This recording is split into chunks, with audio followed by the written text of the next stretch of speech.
Alright guys, welcome back. We get this Honda Prelude H22 engine. Today, this video, we're gonna show you torquing this cam plates bolt down to torque to spec. The cam bolts right here, the sprocket bolts. I loosened this up already because I had to take out this cams out. So it's loose so that I could put this back cover on here first before the cam sprockets. So quickly do that, and then there's a bolt right here, and then another half of the cover. We'll put the bolt after when we put the half of the cover. But first, this is 228 inch-pounds to torque this big bolts, and then I believe this little ones right here on this side too. Those are gonna be the 108 inch-pounds. Okay, these little tiny bolts right there, 108. And then the big one right here are 228 inch-pounds. So we're gonna torque this in pattern, start in the middle, and then work your way out, crisscross. Okay, go like that. And then after that, we'll torque this bolt right here. Let's get it. Okay, we got the 228 inch-pounds torque wrench right here with 12 socket. There you go, that's 1, 2, 3, 4, and then work your way out.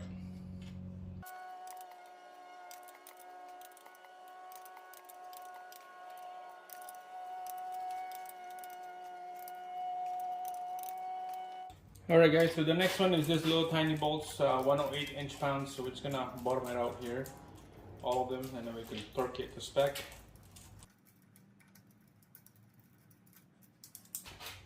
Alright, so 108, here we go.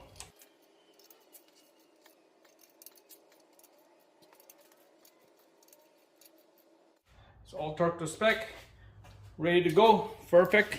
Let's move on to the next step. That would be the cam bolts right here. Alright, this cam bolt right here, we're gonna have to go nice and snug, because right now I can't torque it because it's spinning when I try to torque this bolt out. So we're just gonna go nice and snug for now. We're just gonna put the timing belt and we're gonna torque those bolts next. So snug, nice and snug. We're gonna put it on TDC. The marking here, we'll just use a 14 mil 12 o'clock right here, and then these two marks go together. And then for reference too, there's a marking on the back of this sprocket that line up on the deck of the head. Right there I can see on the mark on the back.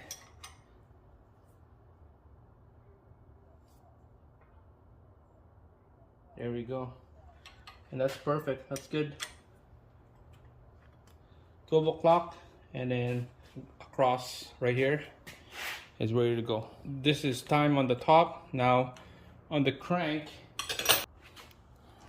here, it's on the corner right here, because when I torque the cam plate bolt right here, I don't want to bugger up the piston and the valve. So I kind of spun it a little bit back, a couple degrees here, but we'll bring it back on a TDC right here is next.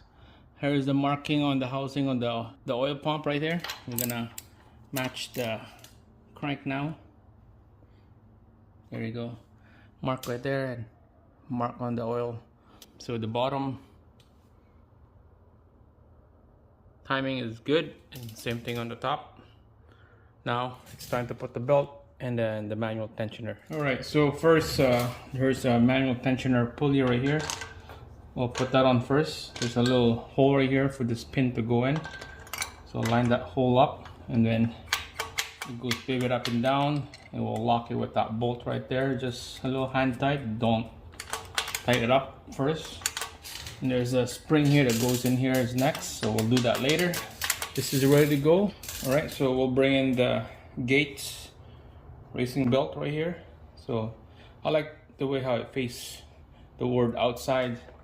This makes it, there's no arrow on this thing, there's no marking on the belt, so you could put it anywhere you want. So this engine spin counterclockwise, so it's always tight on this side because this engine spin like this. It's always tight, so we'll make sure this is tight right here, and then work your way down. Is next a little wedge type in the bottom here, so this belt will stay together with the sprocket on the cams. Okay, so it goes over the cam sprocket. Make sure it's tight right here. The water pump is next, and then this tensioner. We'll give this a little bit of turn, so the slack right here will be gone. There you go. So see it move. Take this out.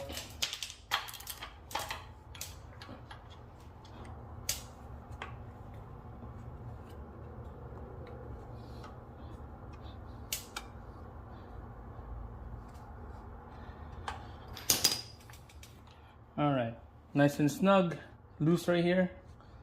That's fine. This is the slack we want. The more slack here is the better.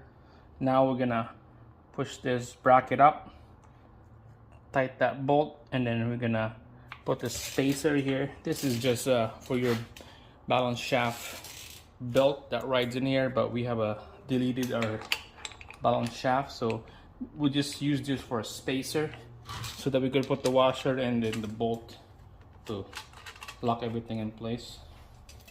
So this is the tools you're gonna need to keep this bracket up, so we could tight this bolt for the belt will be nice and firm. That looks good to me. So we're just gonna use a 10 mil socket.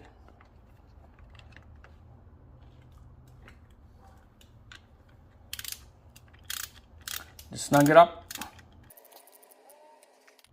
All right, that's not gonna move. It's nice and tight. And to lock it in place is this guy right here.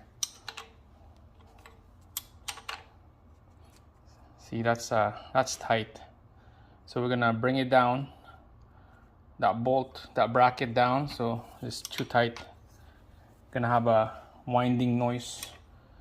So we're gonna bring it down a little bit. Okay, that's down. All right, so that's good. It's a little deflector right there. So make sure double check your marks. 12 o'clock, 12 o'clock. This 2 bars is together, facing together. And your crank marks right there to the housing. Perfect. So this is good. This is good. Nice and smooth. And the deflection is pretty good. Probably like 1/4 of an inch. That's what we want. That's how you install that belt. And then that's how you use this manual tensioner to tighten up. There's another manual tensioner that you can buy aftermarket with the different brackets here. But this one is, I believe, is like a OBD1 style manual tensioner. All right, so what next to do is I was thinking of cutting this half moon right here so it will show the cams. I was thinking of doing that, but I should probably do it because it's gonna hide the cams, and I want to show off the S2 racing cams with a nice looking blue color timing belt. Just gonna install it like that for now, and then someday I'm gonna cut this off.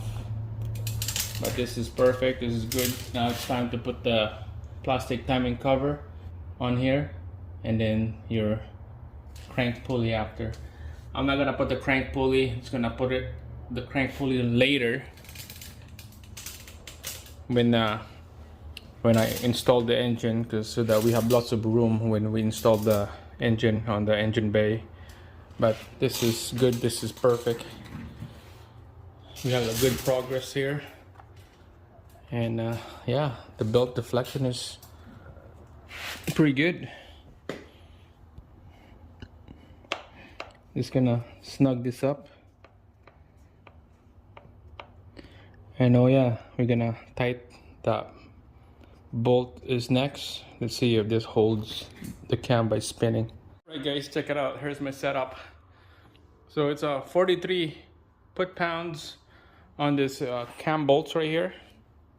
Okay, check it out. Then I use this strong arm on the crank bolt that would stop from the housing right here. It's gonna hit it when we turn this thing. All right, so let's give this thing a try, see if it holds, and then we can turn it to a 43 foot-pounds.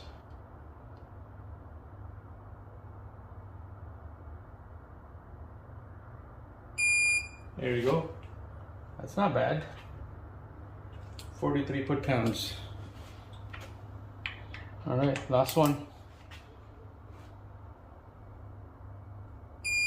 There you go. 42.4.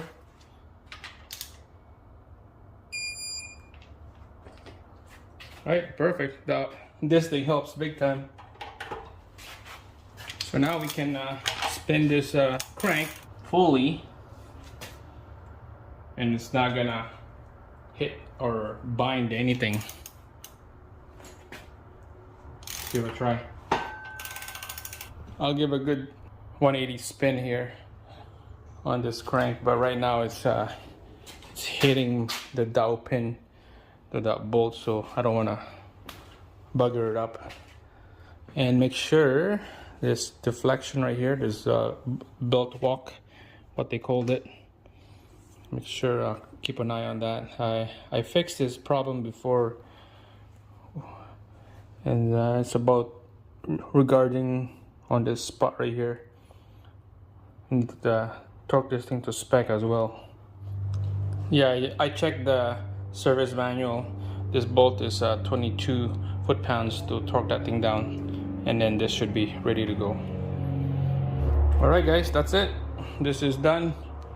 Next we're probably gonna put the exhaust manifold and then the supercharged manifold right here with a supercharged after, and that's we're gonna be dropping this thing on the engine bay right over here. Man, need to be prepped. Yeah, I got the 6-port perforation valve ready to go. Just need to clean it and then we install it in there. So I believe we need to prep this engine bay first before we install the engine. So thanks for watching, and I'll see you again on the next one. Oh yeah, before you forget, install the spring here. There's a small hook and there's a big hook. The small hook goes to the bracket. Grab a pick tool and then it goes over to that stud right there. Just like that. And there's a rubber right here just in case if it vibrates and it's not gonna hit metal to metal.